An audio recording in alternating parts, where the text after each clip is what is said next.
Assalamualaikum warahmatullahi wabarakatuh. Selamat pagi Bapak Ibu guru hebat. Selamat berjumpa kembali dengan saya. Sudah kenal semua Bapak Ibu? Ini bisa dengar suara saya ya?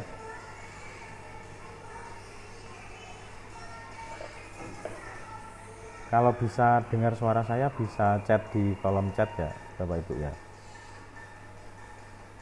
Sebelumnya saya konfirmasi dulu, sudah bisa terdengar suara saya belum?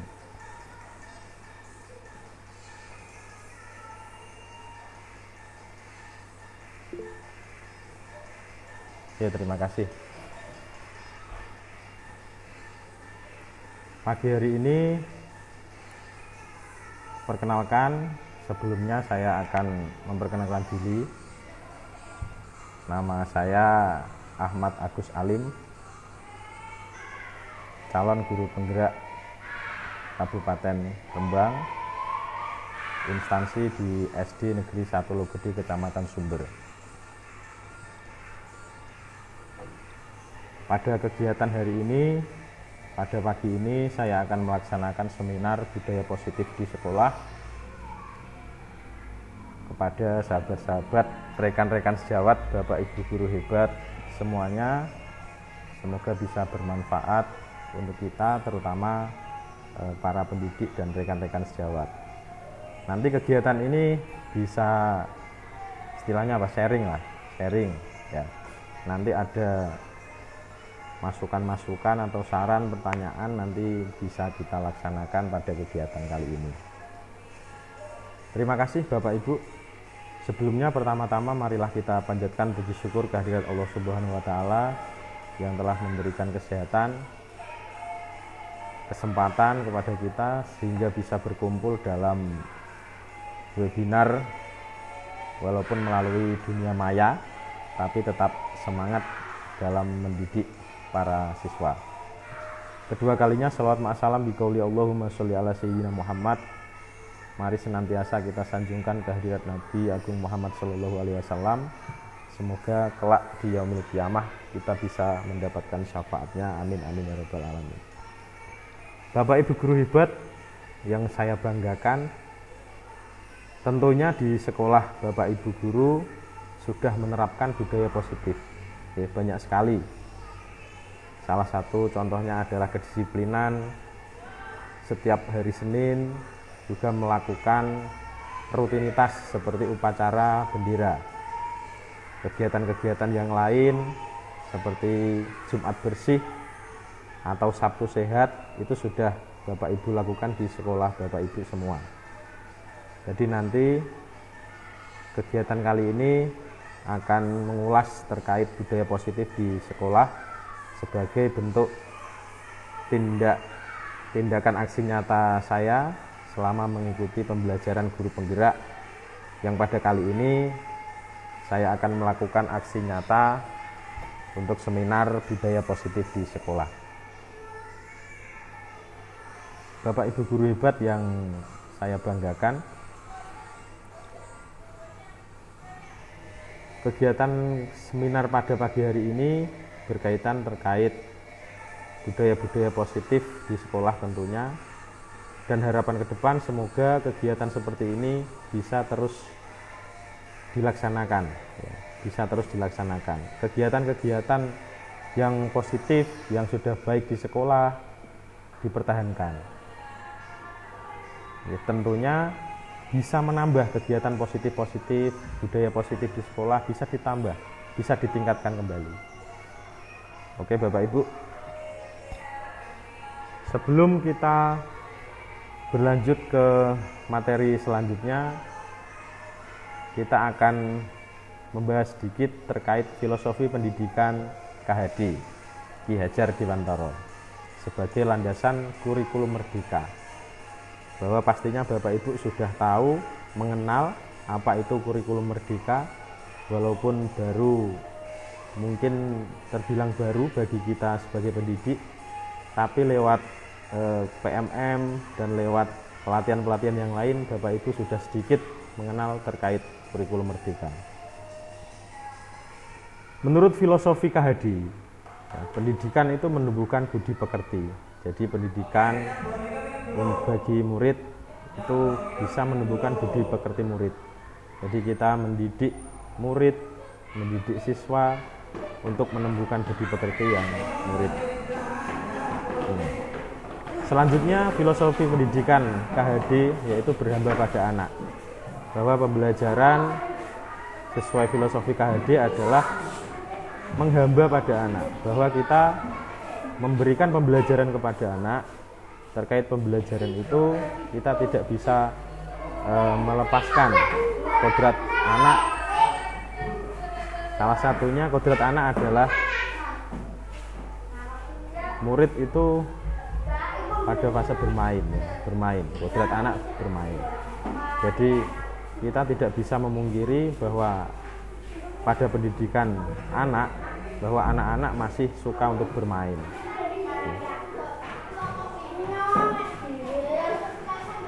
Oke, selanjutnya filosofi yang berikutnya. Mohon maaf ya, ini ada anak-anak. Anak-anak di luar dulu, ya, di luar dulu. Ya, itu ditutup tidak apa-apa. Filosofi yang berikutnya adalah filosofi menuntun. Nah, kita sebagai seorang pendidik, pada hakikatnya pembelajaran pada murid adalah menuntun. Ya, menuntun murid dari awalnya murid itu belum bisa, kurang tahu, menjadi paham dan mengerti terkait materi yang kita ajarkan. Ya, menuntun dari kegelapan ya, menuju ke cahaya yang terang. Nah, seperti itu filosofi menuntun.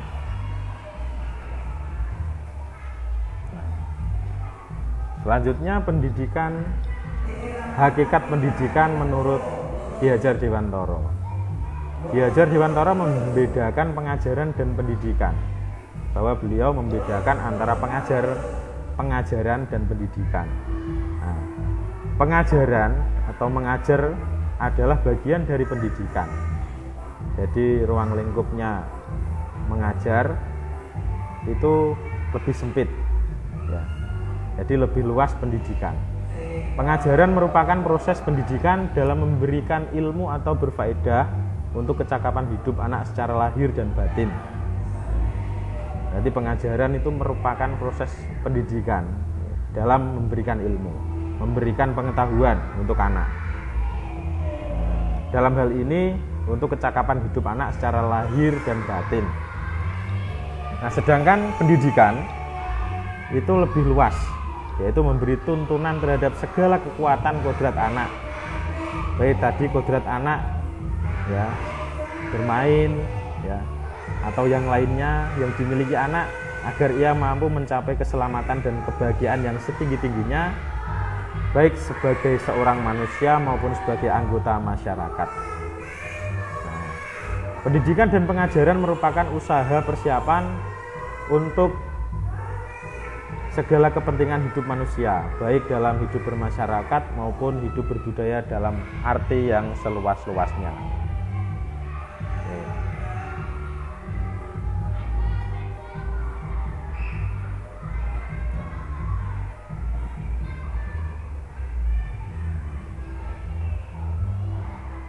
Selanjutnya, tujuan pendidikan yaitu menuntun segala kodrat yang ada pada anak-anak agar mereka dapat mencapai keselamatan dan kebahagiaan yang setinggi-tingginya baik sebagai manusia maupun sebagai anggota masyarakat.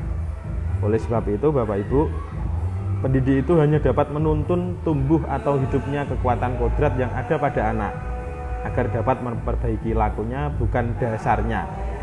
Ya, bukan dasarnya. Sekali lagi Bapak Ibu, bahwa anak itu sudah mempunyai dasar masing-masing. Ya. Kita hanya bisa menuntun tumbuh dan berkembangnya anak-anak sesuai kodrat anak. Nah, seperti semisalnya Pak Tani yang menanam padi. Nah, padi itu sudah kodratnya padi. Kita hanya bisa merabuk, menanam, ya, merabuk dan merawatnya. Jadi Pak Tani menanam padi itu nantinya tidak bisa menjadi jagung.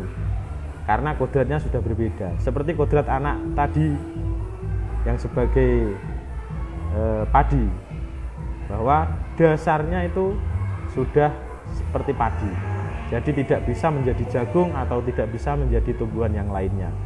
Kita hanya bisa merawat, menyiangi, ya, memupuk agar padi tersebut bisa bertumbuh dan berkembang sampai bisa kita panen sesuai dengan harapan kita sebagai petani.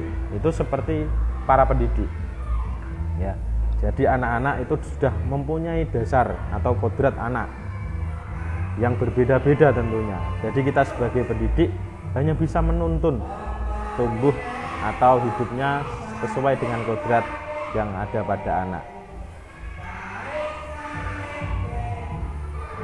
Nah, budaya positif, Bapak Ibu, ini sekolah diibaratkan sebagai tanah tempat bercocok tanam, sehingga seorang guru perlu mengusahakan agar sekolah menjadi sebuah lingkungan yang menyenangkan, aman, nyaman untuk bertumbuh, serta dapat menjaga dan melindungi setiap murid dari hal-hal yang kurang bermanfaat atau bahkan mengganggu perkembangan potensi murid, ya.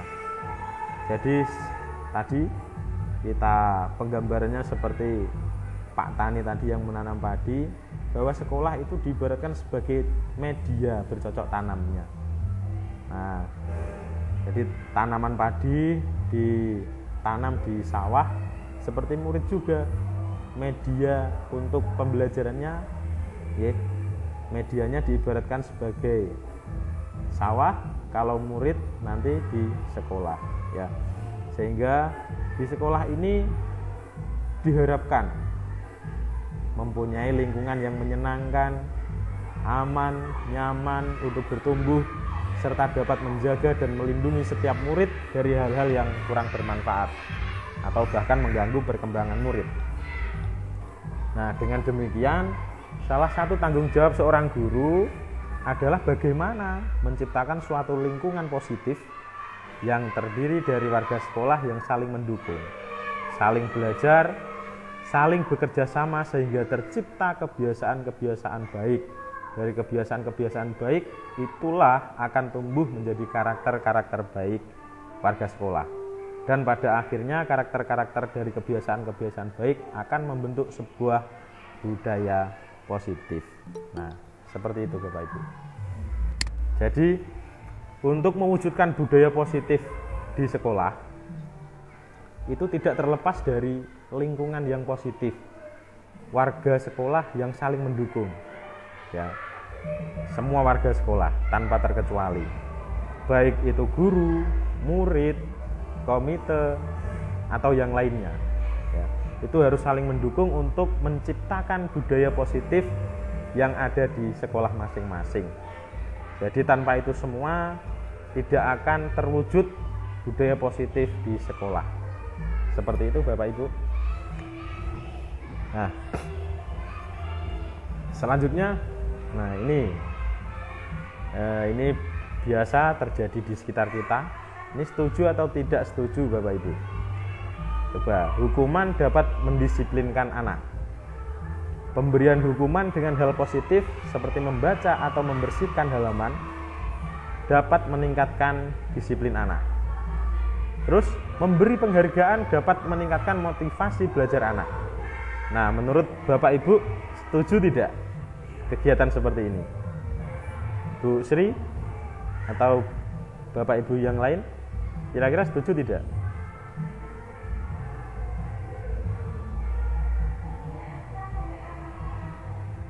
Cek, Bapak Ibu yang lain? Oke, kita lanjutkan. Nah,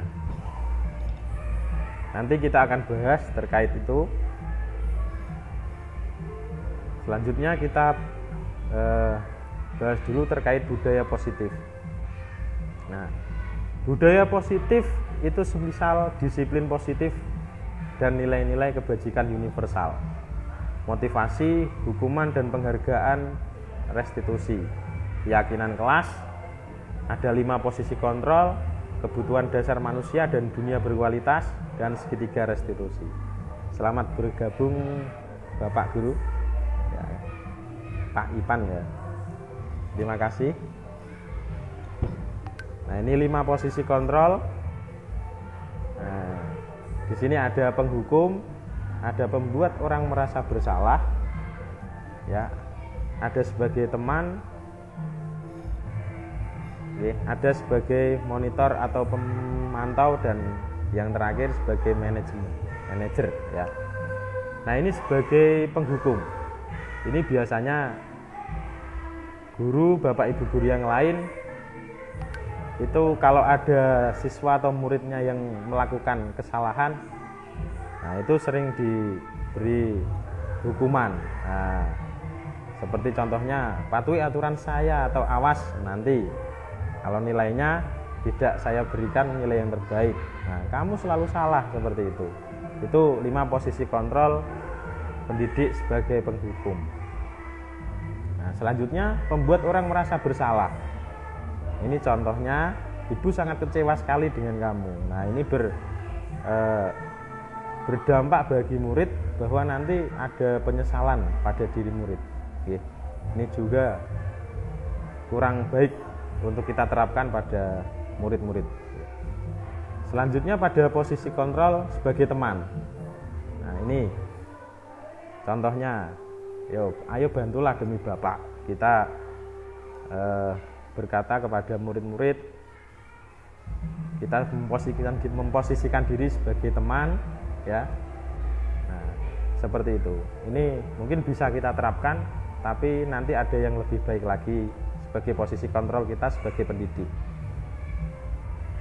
Selanjutnya posisi kontrol sebagai pemonitor atau pemantau. Ya, ini kita biasanya memberikan pertanyaan-pertanyaan terkait anak apabila mereka membuat kesalahan. Ya. Contohnya peraturannya seperti apa, kok bisa melakukan kesalahan, terus sanksinya apa, konsekuensinya apa. Ini posisi kontrol kita sebagai pemantau. Nah, posisi yang paling puncak itu adalah posisi sebagai manajer atau pemimpin pembelajaran. Ini pas sekali, cocok sekali nanti jika kita di kemudian hari menjadi pemimpin pembelajaran. Kalau di instansi itu pada posisi puncak di kepala sekolah, ya, itu.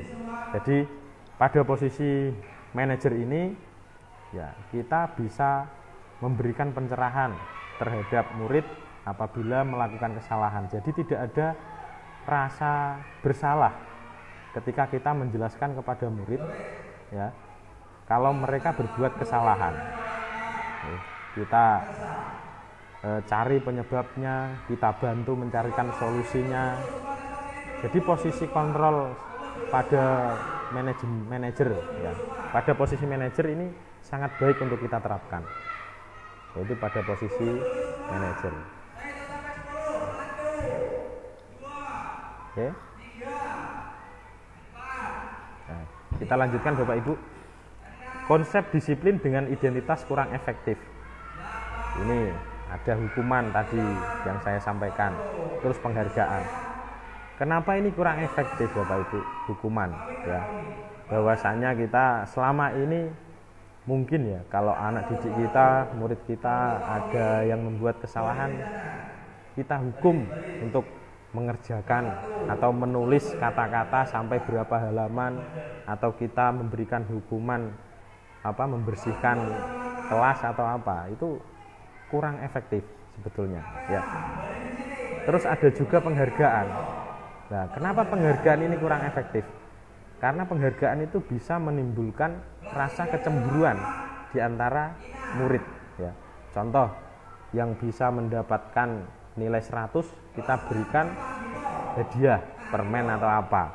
Nah, jadi ada keniscayaan tersendiri dari murid-murid itu bahwa mereka tidak bisa seperti murid yang mendapatkan nilai 100 tadi.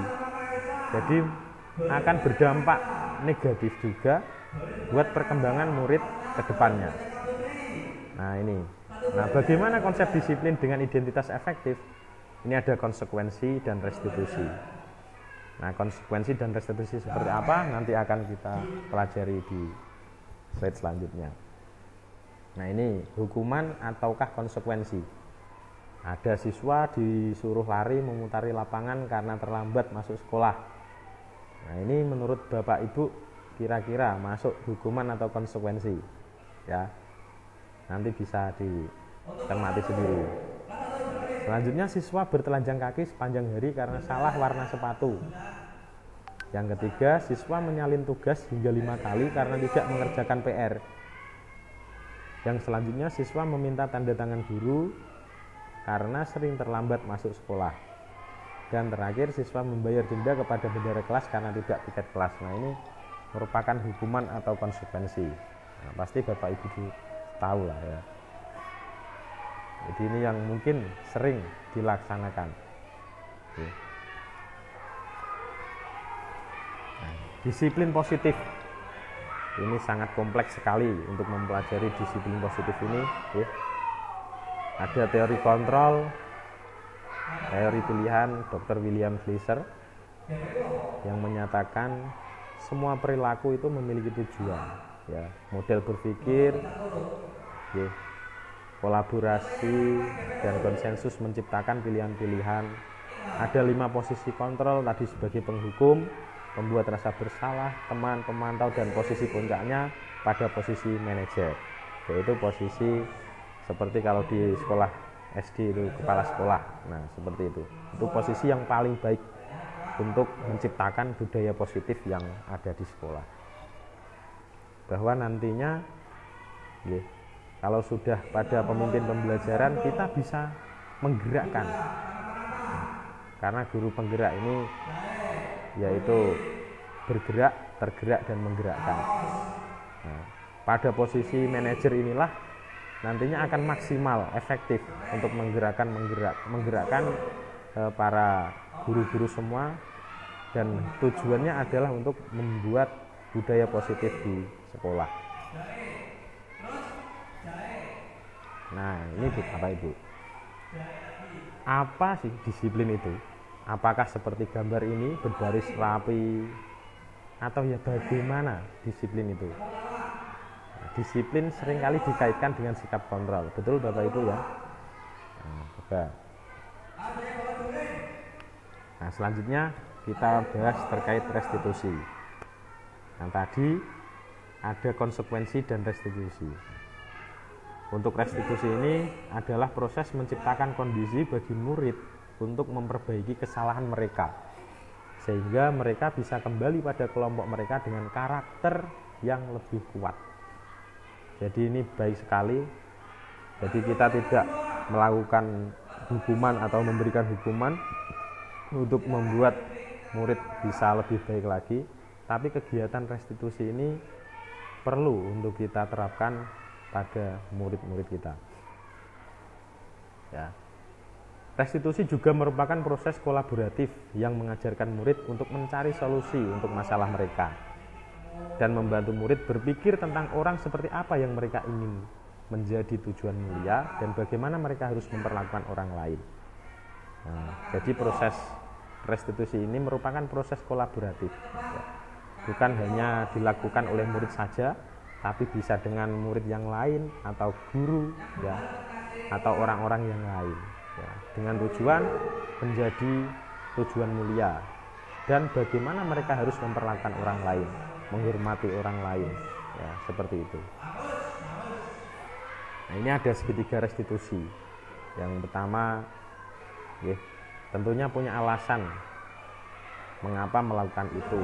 Nah, ini pada validasi tindakan. Jika kita menemui murid yang melakukan kesalahan atau tidak disiplin, nah ini kita validasi tindakan yang salah dulu. Jangan langsung menjustifikasi murid tersebut. Wah, ini kok seperti ini, bagaimana? Nah, jangan diulangi lagi. Kita validasi tindakan murid yang salah tersebut. Nah, kamu tentu punya alasan mengapa melakukan itu. Kenapa anak-anak, contohnya ini ada keterlambatan siswa. Kenapa anak-anak terlambat? Nah, kita gali informasi dari para murid. Terus adakah cara yang lebih efektif untuk mendapatkan apa yang dibutuhkan? Nah, selanjutnya itu menanyakan keyakinan. keyakinan kelas apa yang telah kita sepakati. Mungkin kita baru mengetahui ini ya, baru mengenal keyakinan kelas. Walaupun pada hakikatnya kita telah melakukan itu di kelas kita. Walaupun tanpa kita sadari kita sudah melakukan kesepakatan kelas. Contohnya pada waktu panjenengan Bapak Ibu itu melakukan sebuah kegiatan, pasti akan menanyakan ini nanti kesepakatannya bagaimana. Nah, itu termasuk kesepakatan kelas. Nah, kalau terlambat masuk kelas, nanti konsekuensinya seperti apa, itu bisa kita tanyakan pada keyakinan kelas atau kita sepakati bersama. Selanjutnya kamu ingin menjadi orang seperti apa? Ini menanyakan keyakinan. Pastinya orang itu pengennya jadi yang lebih baik. Seperti murid kita juga pengen menjadi yang baik. Jadi kita gali ya, kita yakinkan kembali terkait keyakinan-keyakinan mereka seperti apa. Nah, setelah itu baru menstabilkan identitas ya. Setiap orang pasti pernah melakukan kesalahan. Nah, kita jelaskan seperti itu bahwa murid tersebut bukan satu-satunya yang pernah melakukan kesalahan tersebut. Nah, ini segitiga restitusi ya yang kita terapkan dalam melakukan pendisiplinan terhadap anak. Nah, ini contoh kalimat yang merupakan penerapan segitiga restitusi. Nah, ini menstabilkan identitas. Berbuat salah itu ya tidak apa-apa, tapi jangan sering-sering. Tidak ada manusia yang sempurna. Saya juga pernah melakukan kesalahan seperti itu. Itu contoh-contoh kalimat yang bisa kita sampaikan. Tapi kalau nomor 1 itu mungkin bisa tidak digunakan ya. Yang selanjutnya, validasi tindakan yang salah, itu contoh-contohnya kita bisa mengatakan seperti itu. Kamu pasti punya alasan-alasan mengapa kamu melakukan hal tersebut. Kita tanyakan, kita validasi tindakan dari anak-anak yang melakukan kesalahan atau kekurang disiplinan atau yang lainnya ya. Terus menanyakan keyakinan, apa yang kita percaya sebagai kelas atau keluarga, apa nilai-nilai umum yang kita telah sepakati bersama. Nah, seperti itu contoh-contoh kalimat yang merupakan penerapan segitiga restitusi. Pasti Bapak Ibu sudah punya gambaran terkait segitiga restitusi ini, dan semoga ke depan kita tidak serta-merta sebagai posisi penghukum ya. Jangan sampai Bapak Ibu kita sebagai posisi penghukum. Kalau ada anak-anak salah terus kita hukum, push up, atau kita hukum untuk menyalin kalimat menjadi beberapa kalimat, beberapa lembar kertas atau yang lain, itu jangan sampai, karena berpengaruh negatif bagi siswa ke depannya.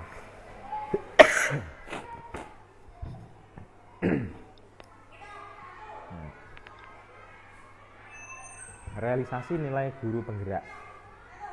Ini sesuai filosofi KHD tadi, yaitu nilai guru penggerak yang pertama adalah berpihak pada murid. Segala kebijakan dan aktivitas yang kita lakukan sebagai guru penggerak ya, sebagai pemimpin pembelajaran, harus didasarkan pada kepentingan dan kebutuhan murid. Dengan kata lain, memperhatikan kodrat alam, kodrat zaman, dan kodrat keadaan. Nilai dan peran ini dapat terlihat pada aktivitas berikut ya. Menggunakan sumber dan media belajar serta metode pembelajaran yang bervariasi. Bahwa kodrat zaman kita beda. Pada zaman dahulu belum mengenal ya laptop, belum mengenal ada proyektor, PowerPoint atau apa. Jadi pembelajaran masih manual ya, menulis di papan tulis. Tapi sekarang kodrat zamannya sudah berbeda, zaman dahulu dengan zaman sekarang. Jadi kita sebagai guru ya, terutama nantinya sebagai guru penggerak dan pemimpin pembelajaran ya, kita harus menggunakan media atau sumber belajar dan metode belajar sesuai dengan zaman yang ada saat ini ya.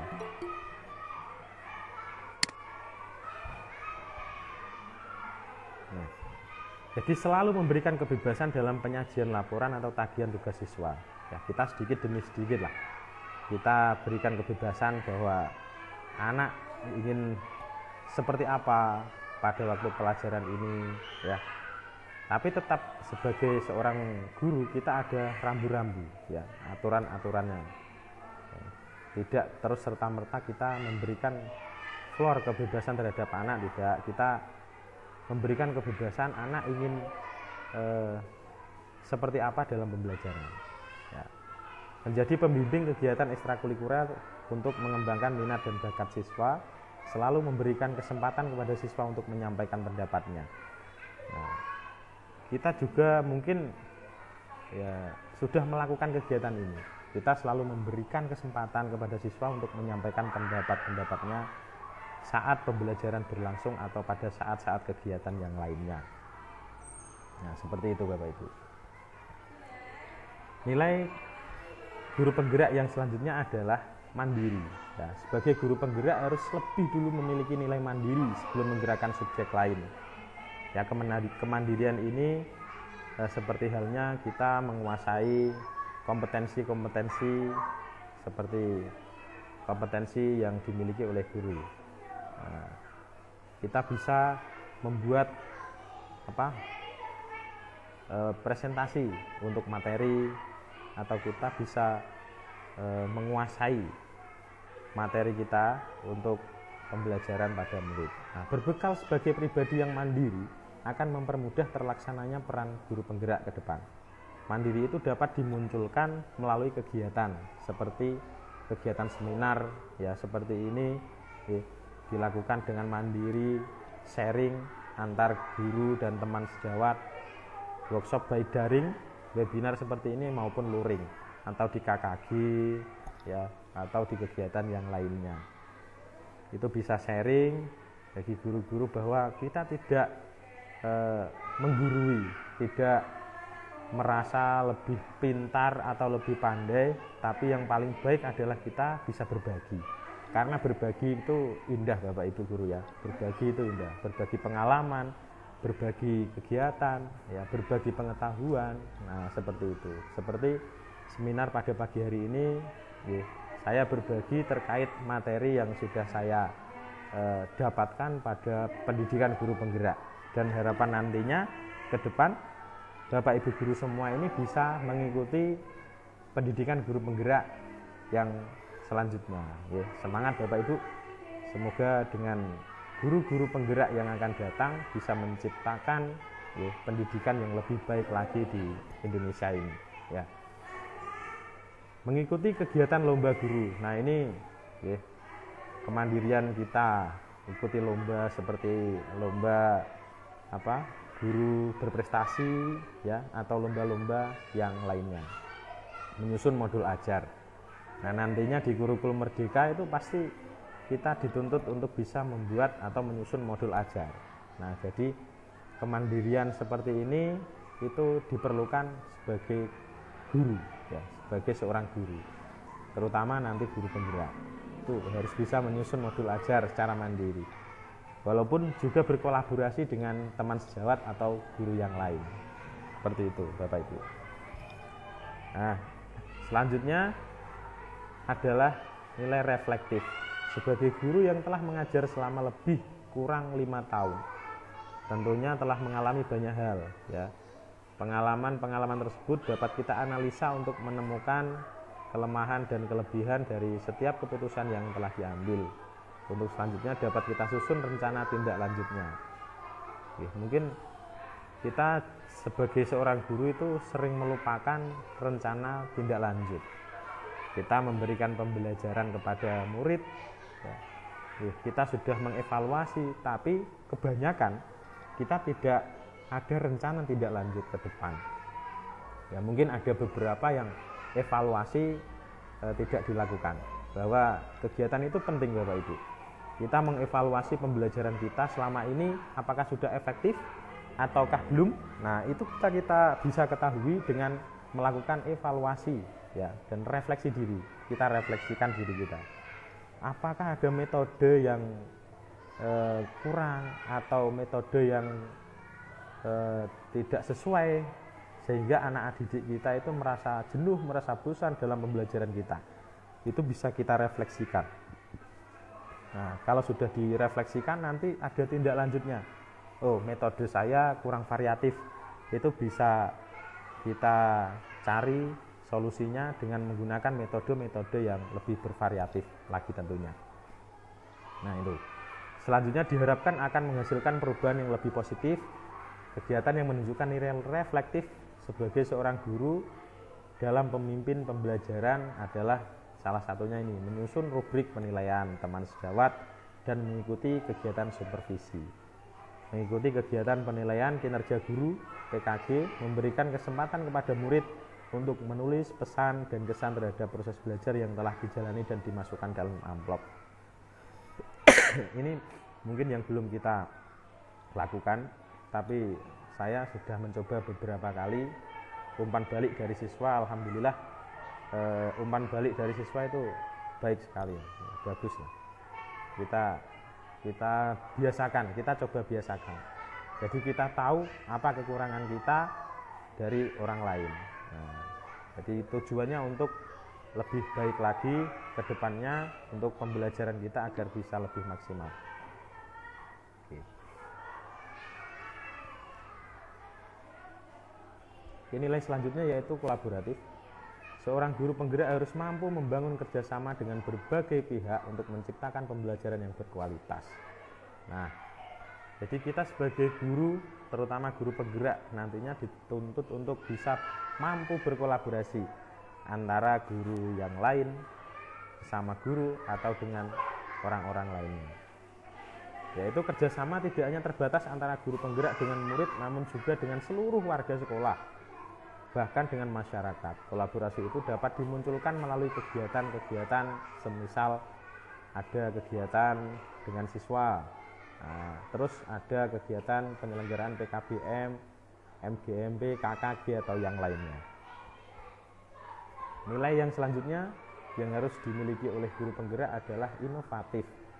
Jadi sebagai guru penggerak mampu senantiasa memunculkan gagasan serta segar dan tepat guna.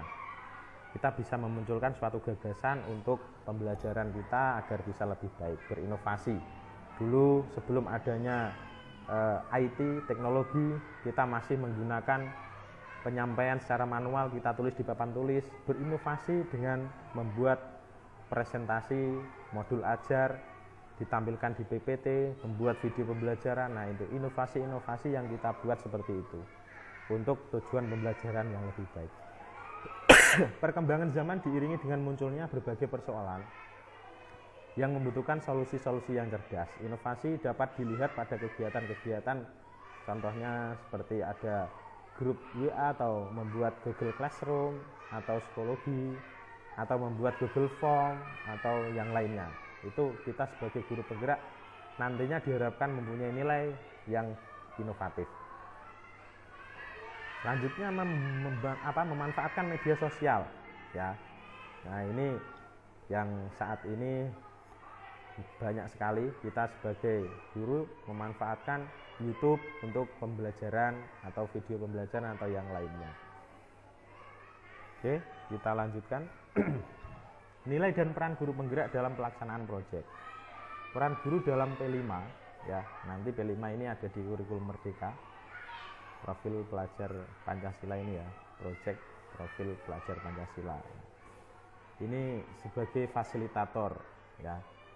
Nilai-nilai guru penggerak berpihak pada murid, mandiri, kolaboratif, reflektif, dan inovatif yang tadi kita sampaikan akan dilihat dari kegiatan rapat dewan guru yang dipimpin oleh kepala sekolah untuk menentukan tema proyek yang diambil.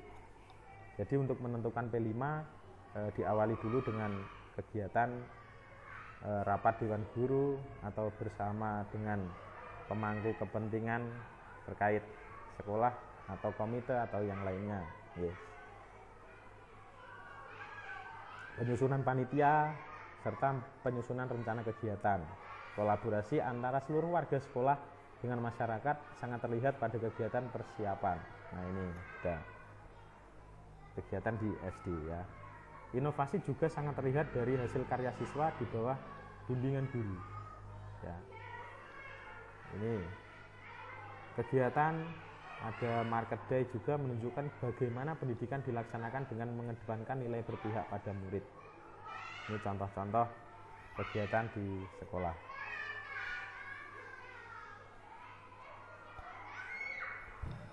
Nah, tadi peran guru penggerak menjadi pemimpin pembelajaran.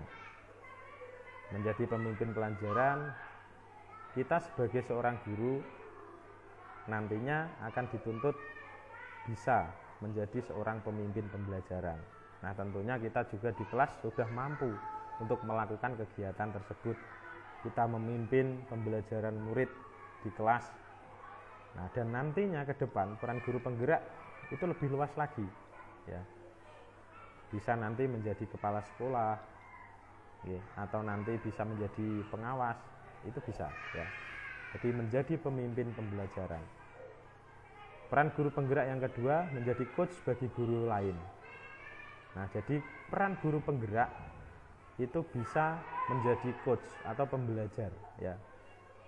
Jadi ada kegiatan-kegiatan, contoh pembuatan modul ajar, ya. Kita sharing dengan guru-guru, ya. Kekurangannya apa? Kita bisa memberikan solusi-solusi cerdas terkait modul ajar seperti apa, ya, sharing dengan guru-guru lain terkait media pembelajaran, pembuatan modul ajar, seperti yang telah dilakukan, seperti itu. Peran ketiga sebagai guru penggerak adalah mendorong kolaborasi. Jadi sesama guru kita bisa berkolaborasi. Jadi tidak hanya kita memikirkan tugas kita masing-masing secara individu, bahwa penting untuk melakukan kolaborasi terhadap apa yang kita kerjakan. Jadi contoh penyusunan RPP itu bisa saja kita lakukan dengan kolaborasi, ya. Jadi kita bisa menerima hal-hal baru yang teman-teman guru kita sampaikan. Kita juga bisa sharing terkait metode media pembelajaran apa yang cocok sekiranya kita berikan untuk anak didik kita. Peran yang keempat yaitu mewujudkan kepemimpinan murid, student agency. Jadi kita dorong untuk murid itu memiliki kepemimpinan sebagai murid. Jadi seperti pembuatan kelompok belajar, kelompok kecil, kita dorong untuk berdiskusi. Guru murid itu bisa menjadi kepemimpinan di dalam suatu kelompok, bisa mengelola kelompoknya, bisa menyampaikan pendapat-pendapat saat diskusi, tentunya dengan penuh tanggung jawab. Peran guru penggerak yang terakhir, yang kelima adalah menggerakkan komunitas praktisi. Nah, tentunya Bapak Ibu guru semua, komunitas praktisi ini seringkali kita jumpai di lingkungan kita, di daerah-daerah kita. Misalnya ada kegiatan KKG, ya, MGMP, kegiatan-kegiatan kecil yang bersama-sama dengan guru di sekolah, ya. Itu mungkin ada beberapa yang sudah aktif dan mungkin ada beberapa yang mati suri. Nah, jadi sebagai guru penggerak, kita nantinya dituntut harus bisa menggerakkan komunitas praktisi di lingkungan masing-masing. Jadi penting dalam hal untuk kemajuan pembelajaran yang akan kita laksanakan ke depan. Oke Bapak Ibu semua, seperti itu. Ini yang bisa saya sampaikan. Jadi nanti kalau ada pertanyaan-pertanyaan atau sharing bisa kita lakukan, atau kalau cukup bisa kita cukupkan sekian. Oke Bapak Ibu, Bu Sri atau Ibu Guru, Bapak Ibu Guru yang lain, ada tambahan?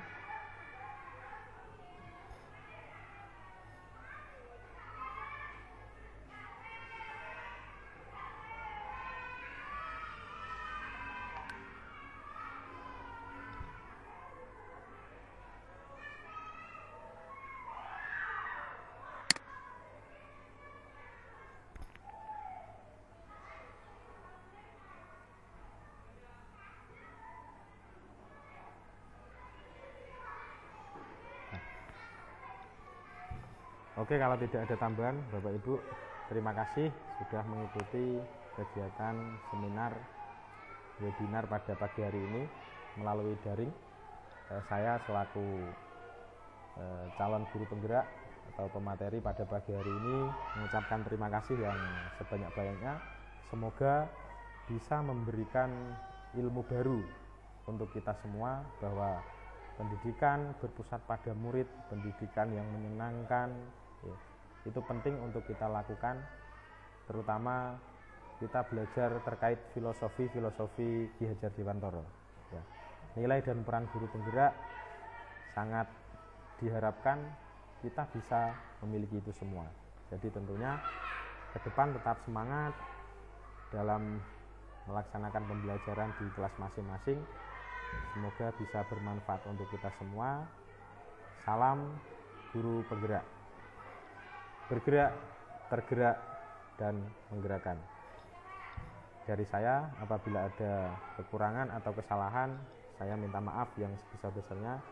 Wallahul muwaffiq ila aqwamit thoriq. Wassalamualaikum warahmatullahi wabarakatuh.